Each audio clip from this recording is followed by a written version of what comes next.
We are Two girls. on a fast track.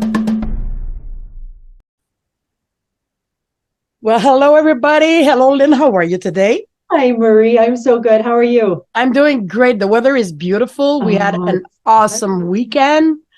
And actually, I hang some clothes outside in the yard, and it was smelling so great when I brought it back in. I know they Those smell little so things good. in life, right? Yes, I Those totally little things. agree. Oh my gosh. And today's topic is a little bit about actually those little things in life Mm. that we call habits. Habits and Yes. routines. Yes. Habits. I was talking about that with somebody this morning. I was talking about how when I meet with my clients, sometimes they feel like taking care of themselves is a full-time job. Yeah, And what I say to them is it's a full-time job when you've never done it before.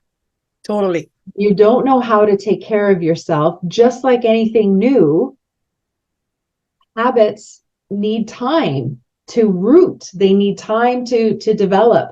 And if you are, a person who's go all the time and never gives themselves, time to exercise or drink water or eat well or sleep well or meditate, if you don't have some foundational habits, what's going to happen is that when your life kind of falls apart, because it probably will if you don't have those Yes, habits, you might get a health problem, you might get a crisis, at work that just, you're not able to handle it.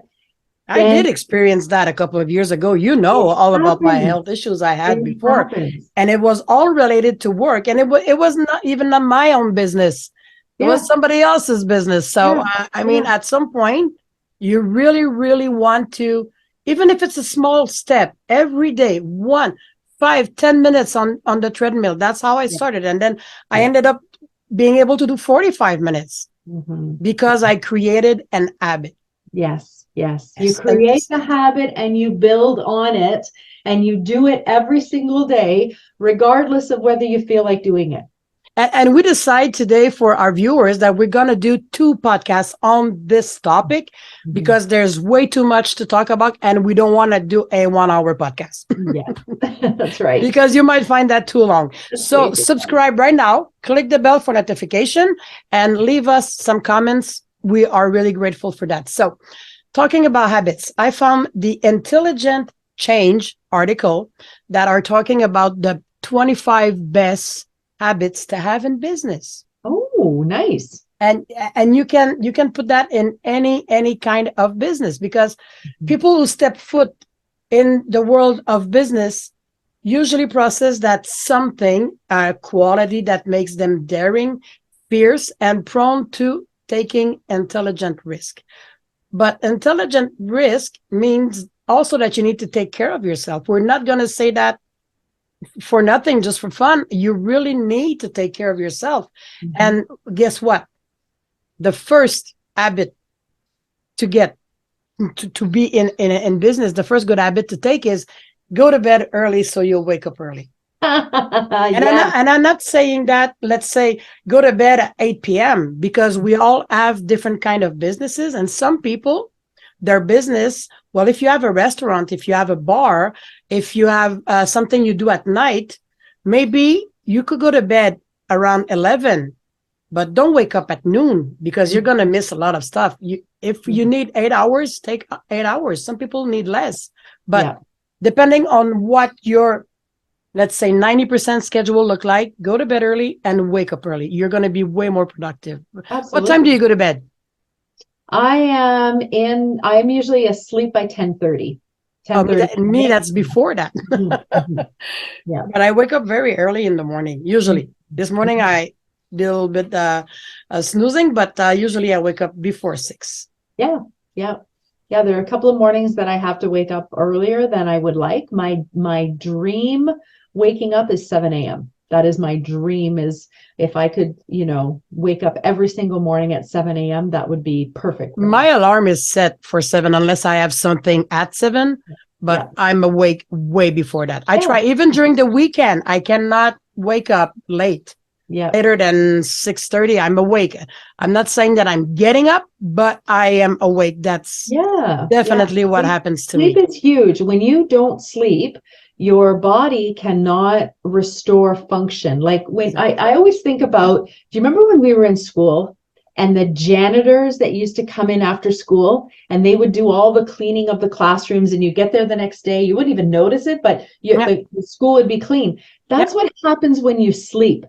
There is a whole other system I that gets love it. activated when you sleep. It's the janitors in the school at night that are coming to Yes, do cleaning. yes. And if you don't let them in, if you don't go to sleep and you don't let them in, things build up and Yeah, garbage builds up and sand builds up on the floor. And in your own brain and your own body, you don't get a chance to clean. And it's really, really important to clean. exactly. And by having a good night's sleep, that will give you the proper focus to Yes. get through your day, because it could get chaotic. It could get the phone, the emails, especially if you're a solopreneur and you have to take care of everything. Yes. I mean, you really, really need to get your proper focus, and that's by sleeping well. Yeah. Another thing that they suggest is always be inspired. Oh, how do This is a you good stay habit to inspired? have, I think, How do to you stay be, to be, inspired? yeah, to be inspired.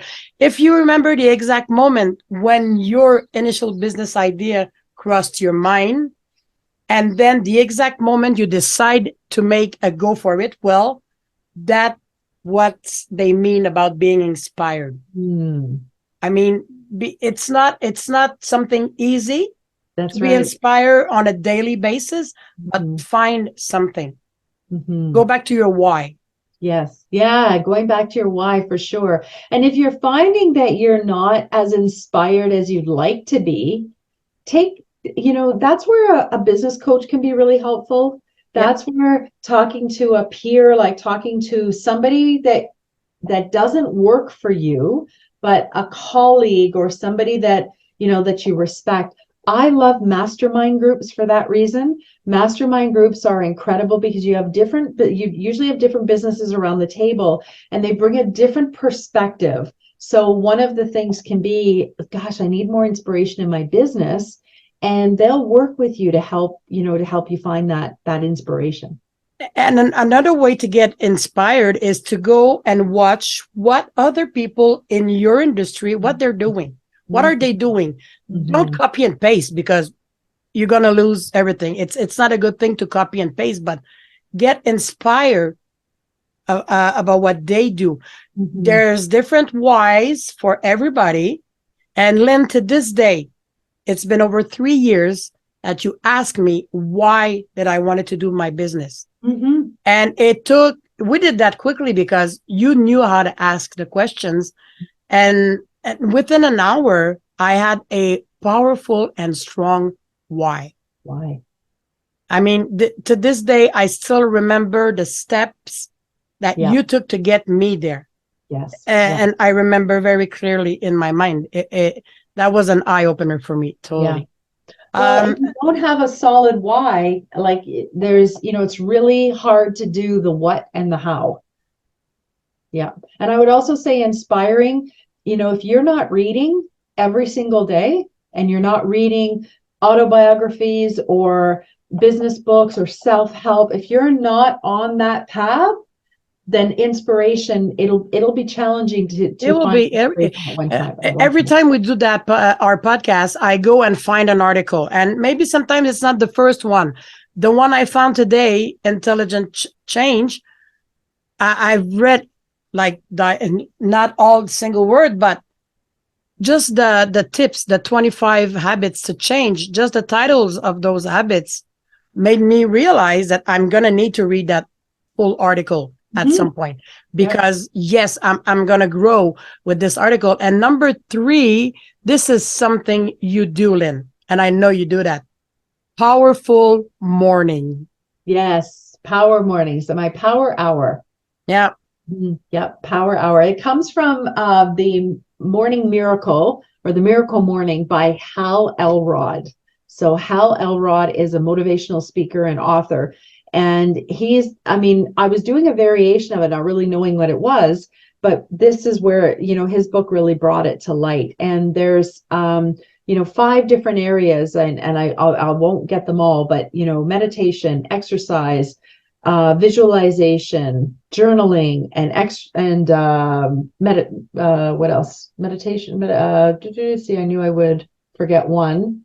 And it is an important one, I'm sure. Reading. I think reading. Reading. Definitely. So taking an hour, breaking those down, and 5 activities is about 10 or 15 minutes each, and getting that into an hour can be really helpful in getting your day started right. Totally. You can start, like we said earlier, by small steps. You can start by implementing a powerful and engaging morning routine, designed around activities that you feel that fill you positively. Mm-hmm. Yeah. So do something you like. Read something you know is going to change just the course of your day because you read that 1 or 2 pages. I mean, it's really, that's why they call it powerful morning. It is powerful. Starting, no matter at what time your morning starts, you need to do something powerful, visualization, and, writing down a 5-minute journal. Yes. What's my day? What my day is going to look like? Mm-hmm. Not what I wanted my day. What is it going to look like? Yes. It's going to change totally your day. There is a 5-minute journal, by the way, that they actually have published one, and it's every day. You have your morning, your afternoon. It takes you 5 minutes in the morning, 5 minutes in the evening, and it's a powerful way to start your day. Expressing your gratitude alone. Huge. With your partner in business, with your family. I mean, this is really powerful as well. Yep, it really is. Yeah, and it changes the routines of how did you sleep, honey? Yeah. I'm grateful I had a wonderful night of sleep. Yeah. Expressing your gratitude and being aware of it, even better, writing it down, just forces your unconscious mind to look for things to be grateful for. And you believe in it. When you write it down, everything you write down, it's gonna stay. I remember when I used to be a singer and I didn't want to have my lyrics in front of me. I had to learn them by heart. So the only way for me that was working was to write them down on a paper with a pen. And then the word would print into my head automatically. I know by heart so many songs you would not believe how many songs I've learned like that. It's a good thing. Number 4 is a habit that I don't know many people are actually doing. Okay. 0 inbox. Oh, yeah. I don't know. This is challenging. But here's what I found that really helps with the anxiousness. I hear people talk about, I got 100, I get 150, I get 200 emails a day, yada, yada, yada. What I like to do is when I have an email, I want to action it right away, which means that I don't open it unless I know I can action it. So if I see an email about something that there's no way I can get to right away, I am not going to open it. Same here. Okay. But if I see something that, I need to action this item, I can do it right. This is the time that I have to. So I set that time aside to be able to do it. And then I action it and get it done. And actioning it may mean I have to move it to another folder. Yep. And write out what I need to do about it. So I have a to-do list. Yep. And I have an email, right? So I can't. Yeah, me too. That's what I do. I leave it there if I know I cannot take care of it right, or if it's not an emergency. Yep.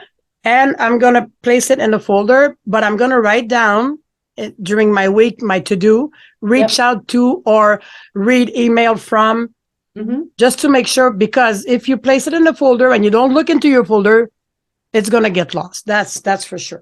That's right. The last one we're gonna talk about today, I think you're gonna like this one too, is eat the frog. Eat that frog. Eat that frog. Yeah, eat that frog. And how do you eat it? One piece. Well, waking up early and completing an inspiring and empowering morning routine will make it even easier for you to get into your MITs. What are the MITs, you'd say? Yeah. What are the most important task? Mm-hmm. So you need to choose 2 or 3, not more, things that are the most important Mm-hmm. for the day, the Mm-hmm. goals you've committed for the day, and make them the first thing you focus in the morning. Love it. Eat the frog. Eat that frog. Eat that frog. Wonderful. And do you have a closing quote for today? Of course, I do have a closing quote. Let me bring that here because I don't want to look at because when I want to look you in the eye when I say it, because I know you're gonna love this one. I'm sure. It's from John C. Maxwell, Love it. and it says, "You'll never change your life until you change something you do daily." Yes, it's so true. And why did you like that one for today? Because that's what you taught me. Good. You taught me that, and it works totally 100%. If you don't Yeah. change, and you need to start small, don't Yes. look in what you need to achieve in a year. Yeah. Look what you need to achieve today. Yes. What are you going to do about it? And how are you going to make it happen? Those are all your teachings. Yeah, I love it. That is, I love you. You're such a good student. So we're going to continue our next podcast. Maybe we're going to have a couple of, because habit is a strong thing. Very And strong. if we can go through, let's say 5 every podcast, we're going to have material for the next couple of weeks. Yeah. And we look forward for your comments. Definitely share your comments. What is an habit that you changed that made you feel better, have better control over your day, or whatever that makes you feel more powerful? We would love to hear from you guys. That sounds great. Awesome. Thank you so much, Liv, and have a wonderful day. You too. Bye, everyone. Bye-bye. We are 2 girls on a fast ride.